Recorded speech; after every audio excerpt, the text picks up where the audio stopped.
Friends welcome to my YouTube channel simple science quick teaching. आजकेर भिडियोते आमरा रायमार्टिन प्रश्नबिचित्रा class 10 volume 2 जीवन विज्ञान सबजेक्टेर 953 पृष्ठाय जे एकटी अध्याय रयेछे जीवनेर प्रवाहमानता, से जीवनेर प्रवाहमानता अध्याये सी पोर्शने जे एकटी शब्दे बा एकटी वाक्ये उत्तर दाओ सेई प्रश्न उत्तरगुली देखे नेब।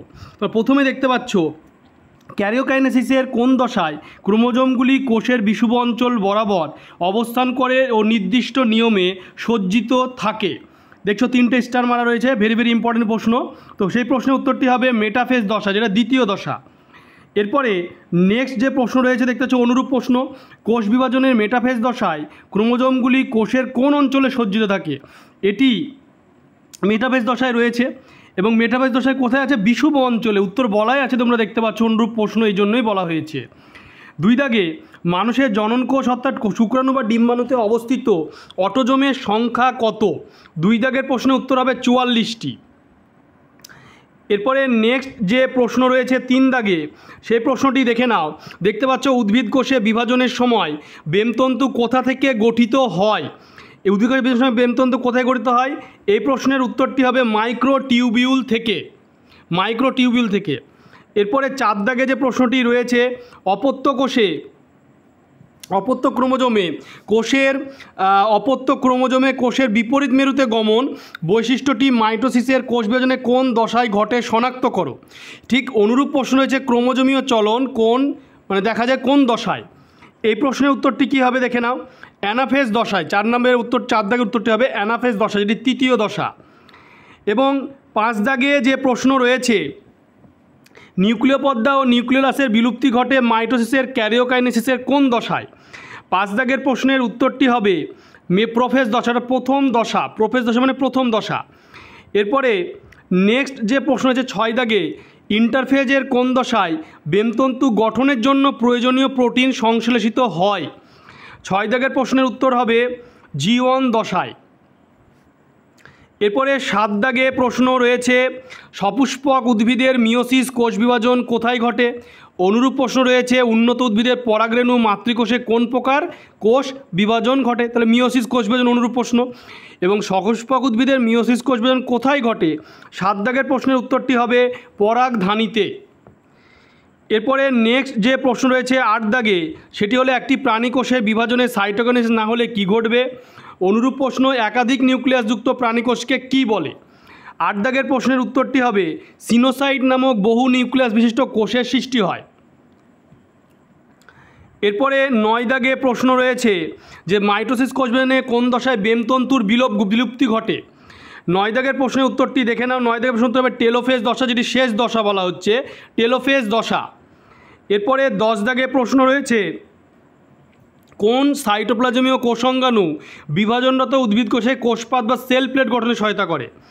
10 দাগের প্রশ্নের উত্তর হবে Golgi vesicle, Golgi body, Golgi vesicle.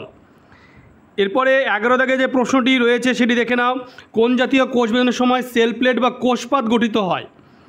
তো 11 দাগের প্রশ্নের উত্তরটি হবে সাইটোকাইনেসিসের সময়ে।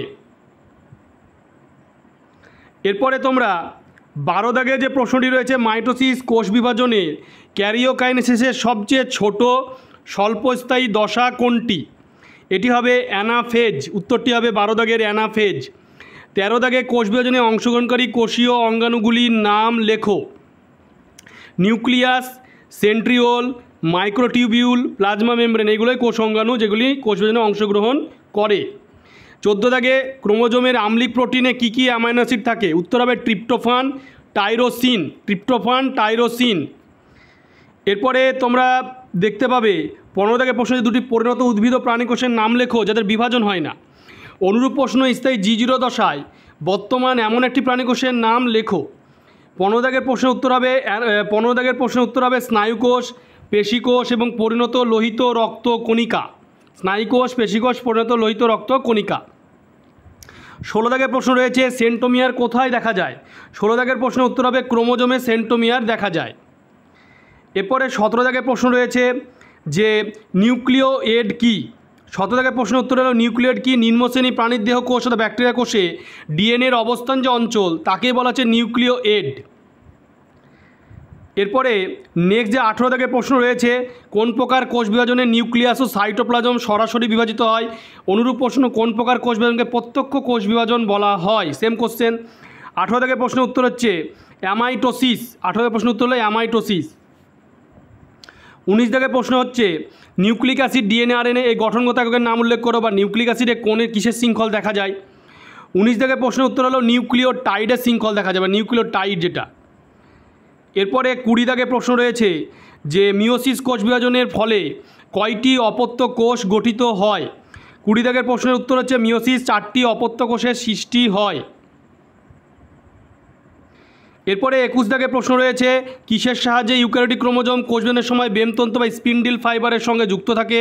অনুরূপ প্রশ্ন, কাইনেটোকরের কাজ কি?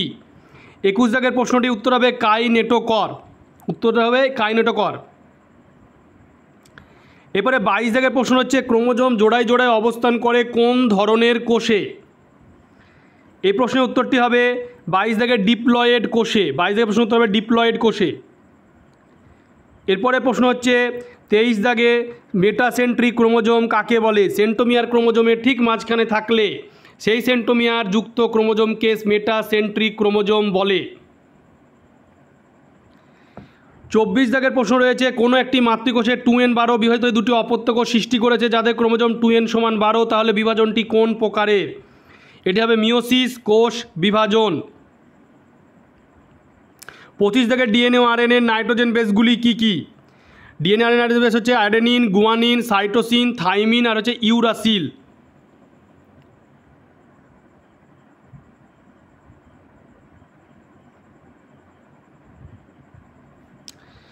এরপরে বলা হচ্ছে নিউক্লিওটাইডগুলি কোন বন্ধনী দ্বারা পরস্পরে যুক্ত হতে পারে? 26 দাগে এটি হলো হাইড্রোজেন বন্ধনী দ্বারা পরস্পরের সঙ্গে যুক্ত থাকে।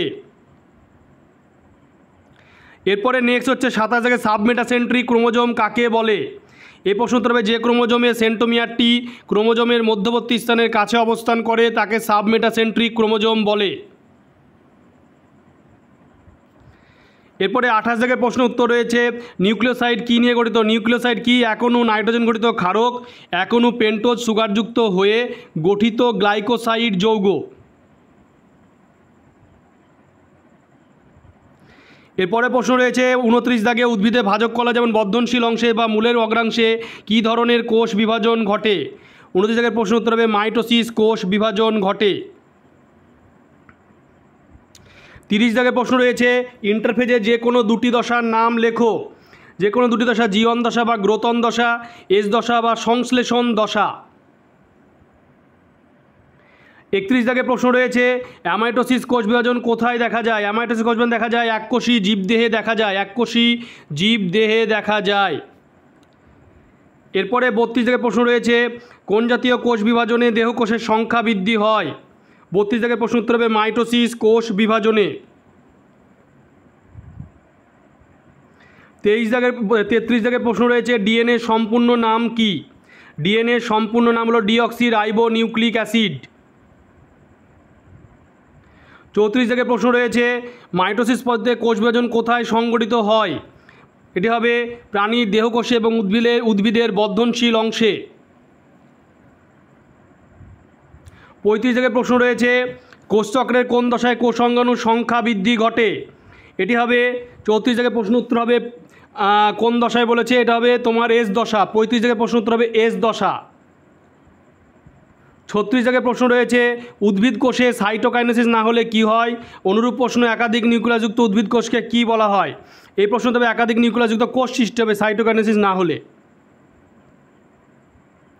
এরপরে নেক্সট যে প্রশ্ন রয়েছে সেটি হলো 37 দাগে ক্যারিওকাইনেসিসে কোন দশায় কনডেনশন ও স্পাইরালাইজেশনের পদ্ধতিতে ক্রোমাটিন সূত্রগুলি কুণ্ডলিখিত হয়? 37 দাগে প্রোফেজ দশায়। 38 দাগে মানবদেহের অ্যালোজোমগুলি কী কী? এক্স ও ওয়াই ক্রোমোজোম, এগুলো হচ্ছে অ্যালোজোম। ইন্টারজোনাল তন্তু কি বা অ্যানাফেজের অপত্য ক্রোমোজোমের মাঝে ইন্টারজোনাল তন্তু করতে হয়, তাহলে অ্যানাফেজের অপত্য ক্রোমোজোমের মাঝের যে তন্তুগুলো সেগুলোকেই বলা হচ্ছে তোমার ইন্টারজোনাল তন্তু। প্রধান তিনটি চেক পয়েন্টের নাম লেখো 40 দাগে। G1S, G2M আর M চেক পয়েন্ট, তিনটি চেক পয়েন্ট রয়েছে। 41 দাগে মিওসিস কোষ বিভাজনের সমসমস্তভাবে হোমোলোগাস ক্রোমোজোমের জোটবদ্ধ অবস্থাকে কি বলে? সাইন্যাপসিস। তোমরা ভিডিওটি বেশি করে শেয়ার করবে, চ্যানেলটিকে অবশ্যই সাবস্ক্রাইব করে পাশে বেল আইকনটি তোমরা প্রেস করবে, যাতে পরবর্তী ভিডিওর নোটিফিকেশন তোমাদের কাছে পৌঁছে যায়। তোমাদের এই প্রশ্নের বিষয়ে যদি আরও কিছু জানার থাকে তোমরা আমাকে কমেন্ট করেও জানাতে পারো।